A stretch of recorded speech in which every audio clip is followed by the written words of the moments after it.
I did it. I built the perfect iPhone filmmaking rig that has all the accessories that all of you always bug me for every time I do one of these. It's got the ND, it's got an SSD, it's got a wireless mic. So in a second, we're gonna break everything down, talk about the gimbal and all of its features, but I just wanna start off this video by saying I literally shot with this at a wedding last weekend. This was my official C cam. This thing worked right alongside with my 𝗬𝗧𝗨𝗙𝗙 and a couple of Blackmagic Pixuses. This setup right here is a workhorse. Let's break it down.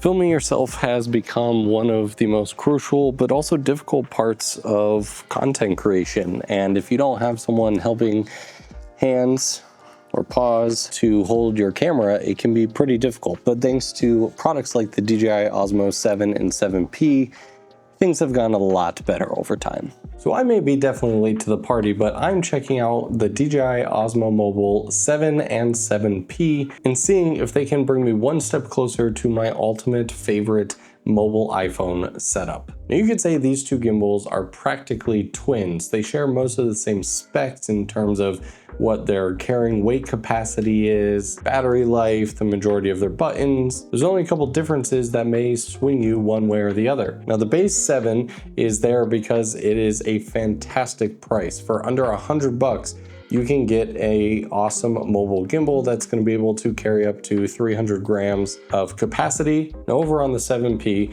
you gain a wheel on the left-hand side, which does a bunch of different functions depending on how you're using it. One of my personal favorite things is going to be the extendable arm, giving you an extra 7.5 or 8 inches of reach, which means if you're trying to vlog like this, you don't have to extend your actual arm all out. You just get fatigued way faster that way. And there is a difference between the magnetic heads here. Obviously one is this, we'll get to that in a second, but there's also a difference in just the actual magnetic mounts.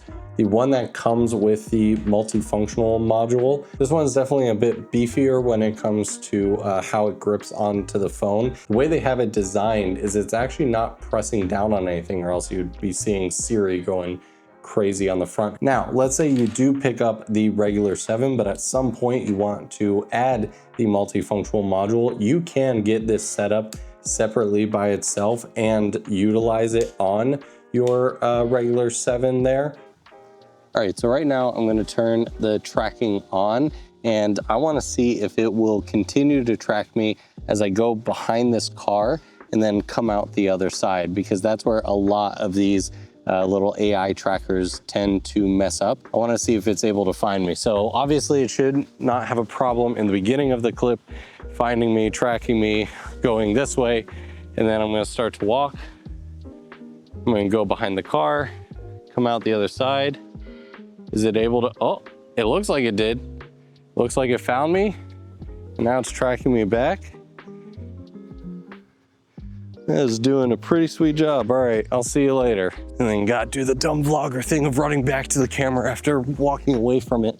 I don't know how people do this for a living. The tripods are quite minimal, but also has a 1/4-20 on the bottom. And this gave me kind of a unique idea to see if I could combine another type of tripod to add even more functionality to the bottom here. Now, even though 7P has a built-in tripod, I've gone all 𝗬𝗧𝗨𝗙𝗙 to see if we can get some more creative type setups by using one of those 𝗬𝗘𝗙𝗙. So I wonder, curious if I activate the tracker, this gives like a whole different perspective. So now the camera's up in a tree, but we're still tracking. So now that we have the 𝗬𝗘𝗙𝗙 attachment on the bottom, you can really attach this anywhere that you can think of, which is just going to increase the capabilities of the gimbal that much more. So now that I feel like I've shown you an overview of what the gimbals are like, let's build out the ultimate setup with this.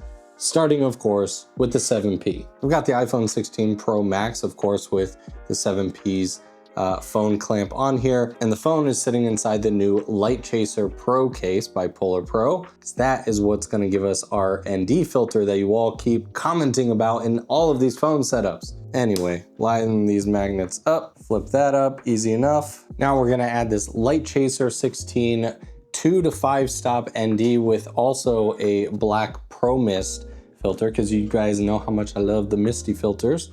Pop the ND filter on, remove the cover, boom. All right, now here's where things get really fun. Of course, we've already talked about the multifunctional module, kind of the whole big smart brains of this whole setup. And of course, now this means we have the added functionality of a built-in light, as well as the AI camera, so we can do all the smart stuff that you saw earlier. But the other amazing thing that it does is gives us access to a microphone. So I also sent out this new DJI Mic Mini, and I gotta say, I didn't realize how much I was going to love this microphone setup. They are so tiny, they're so cute. And what I've been doing in the past is, of course, taking the receiver module, plugging that into the bottom of the phone. But if you have the multifunctional module, it also acts as a receiver for DJI microphones.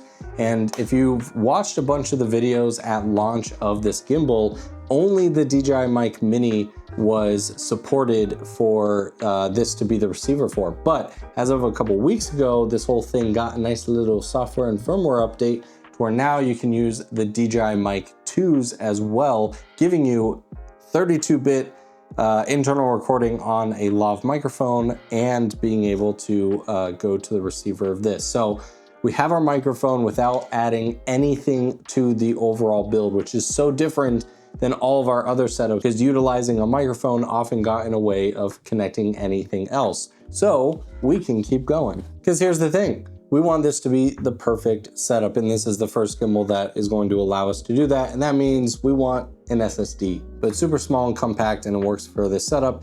And then we're utilizing this nifty little adapter from some no-name company. I'll have it linked in the description below. It's like $8 or $9. So I'm gonna unplug this temporarily. I'm gonna plug the adapter in, and I did test this both ways. If you put it facing the back, then it's gonna mess with your roll access. So I recommend putting everything to the front. We're gonna plug our multifunctional module into the USB 2.0 port, very important, and our SSD into the USB 3.0. And because we have a little bit of weight up here with the ND, we have a little bit of weight back here, there seems to be no issues whatsoever in terms of weight and support. I'm also able to get full, rolling motion and pans, tilts. Everything here seems to be working great. Like I said at the beginning of this video, this setup was my C camera, essentially in combination with my 𝗬𝗧𝗨𝗙𝗙 and my Pixis 6K at a wedding. This was all the gimbal shots that I used. And so, I'm going up, I'm down, I'm following people, and this setup worked flawlessly. So I don't know about you, but for me, this is now officially the perfect mobile filmmaking setup if you want all the accessories attached to it. I would love to hear your guys' thoughts down in the comments below.